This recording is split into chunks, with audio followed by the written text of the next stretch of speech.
Halo sobat, assalamualaikum warahmatullahi wabarakatuh. Video kali ini saya ingin mengurai apa aja kelebihan dan kekurangan Daihatsu Taruna.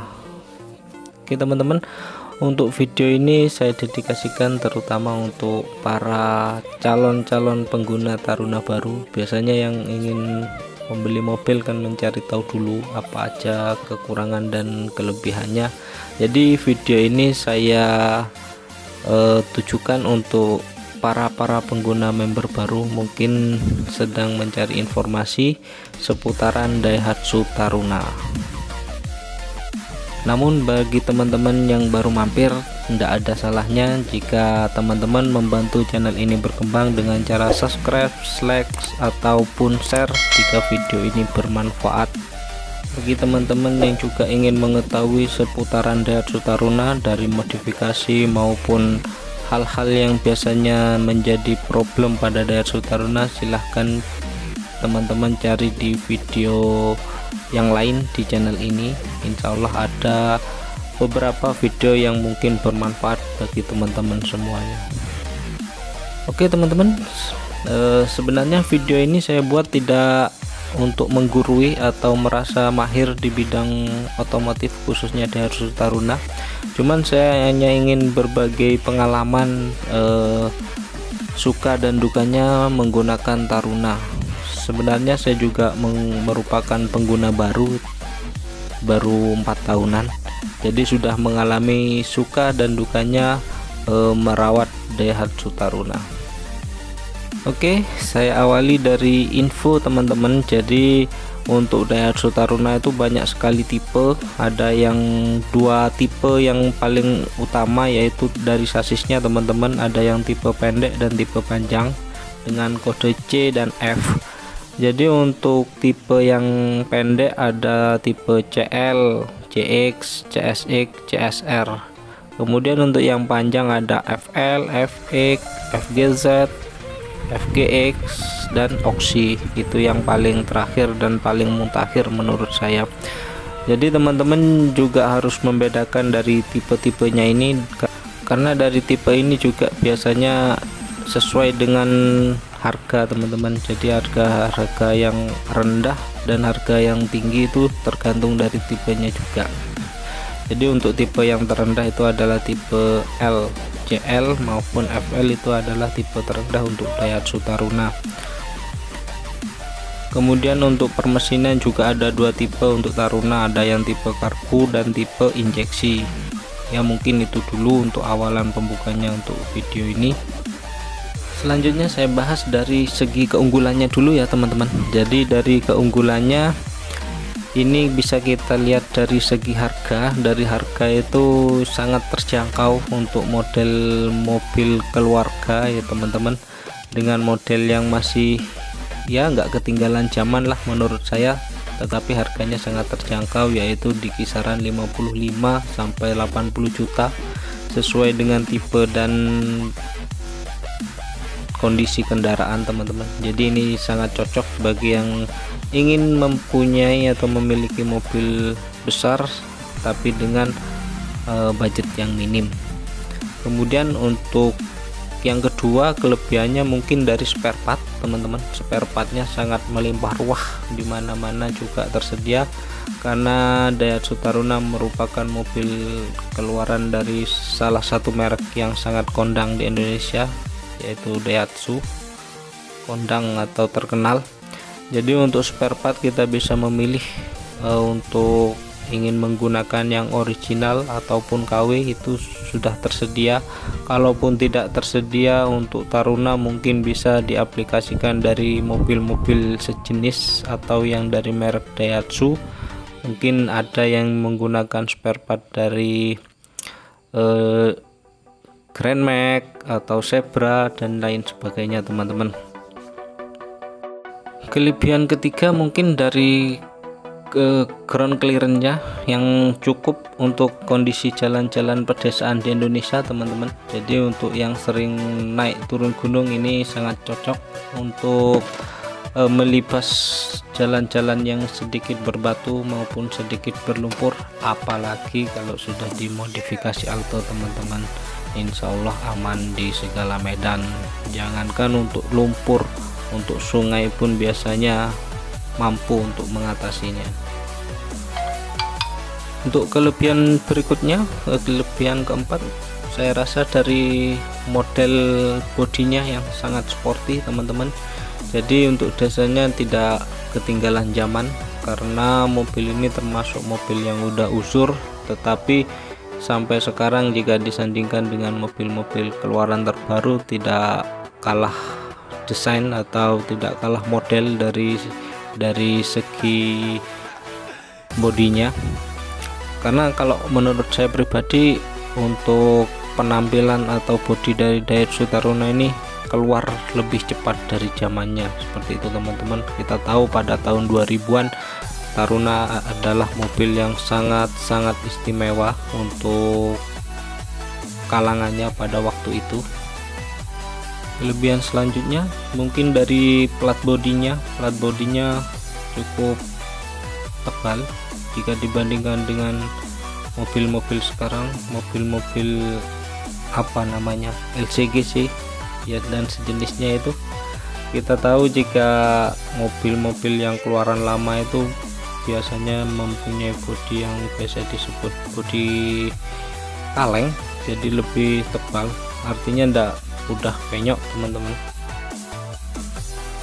Dari segi dimensi juga pas menurut saya, dan tidak terlalu besar dan tidak terlalu kecil, ideal lah teman-teman. Dan kelebihan selanjutnya juga mungkin harga jualnya juga stabil, artinya kita waktu membeli kemudian menjual tidak terlalu jauh naik dan turunnya. Dari segi interior juga menurut saya cukup nyaman, artinya tidak kalah dengan mobil-mobil keluaran terbaru, aman dan nyaman. Kelebihan berikutnya, Daihatsu Taruna ini juga bisa digunakan dengan bensin oktan rendah, artinya tidak milih-milih, entah itu bensin yang zaman dulu Pertalite maupun Pertamax, dia siap mengkonsumsinya. Kelebihan berikutnya teman-teman, untuk suspensi saya rasa lebih nyaman daripada Avanza Xenia yang keluaran lama, artinya lebih manusiawi lah. Kemudian untuk kekurangannya teman-teman cukup banyak sekali juga. Untuk kekurangannya seperti suara mesin agak kasar sampai masuk ke dalam kabin, akselerasi kurang spontan, kopling relatif keras, model karburator sering mogok ketika hujan, terasa limbung, dan bahkan terkenal boros.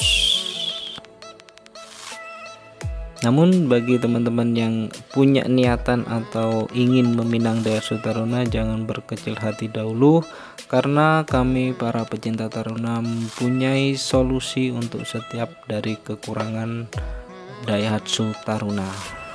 Oke, untuk kekurangan pertama dari suara mesin agak kasar. Kalau menurut saya ini udah lumrah teman-teman, karena termasuk teknologi lama. Tidak terlalu kasar juga kalau menurut saya, yang penting untuk semua part-partnya normal. Dulu sempat terdengar suara kasar di mobil saya karena ada beberapa part yang sudah waktunya ganti.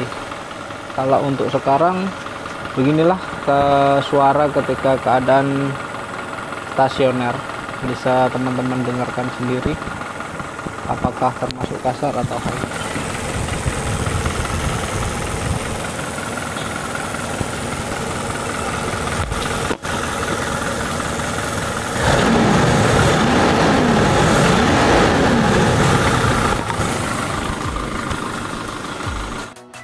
Tambah untuk kekurangan berikutnya adalah akselerasi yang kurang spontan teman-teman.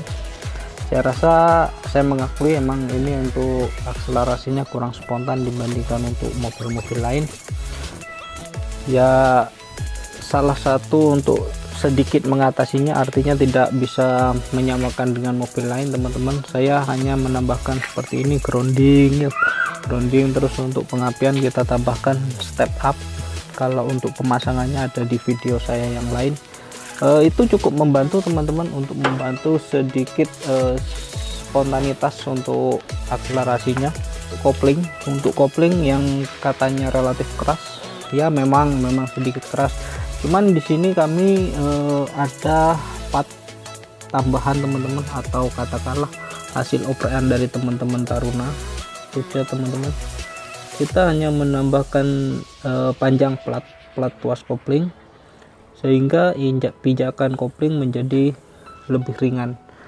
Dan kalau saya bandingkan yang sekarang setelah pakai alat itu, saya rasa sama aja dengan mobil-mobil yang lain untuk keras dan lembutnya pijakan kopling. Kemudian untuk kekurangan selanjutnya adalah sering mogok yang model karburator. Betul teman-teman, saya pertama punya Taruna juga ada sedikit problem ketika habis nyuci dan ketika hujan juga sering mogok. Penyebabnya adalah di sini teman-teman, di sini ketika hujan atau air dari kaca depan itu turun ke bawah, dia tidak melewati karet-karet ini teman-teman, karena udah usia karet-karet ini tidak berfungsi sebagaimana mestinya. Jadi air yang turun dari kaca depan dia langsung kena delco, dan itulah penyebab kenapa yang tipe karburator sering mogok ketika hujan, atau bahkan setelah dicuci di tempat penyucian umum juga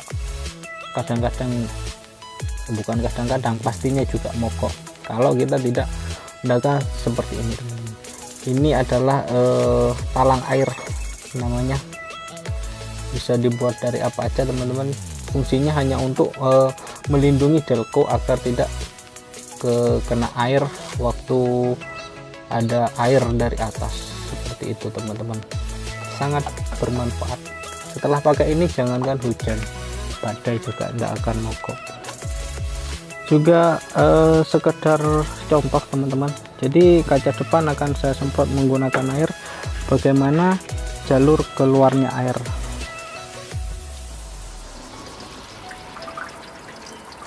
Seperti itu teman-teman, dia tidak melewati tidak melewati alir air yang dari sela-selanya itu, dia langsung turun ke kaca.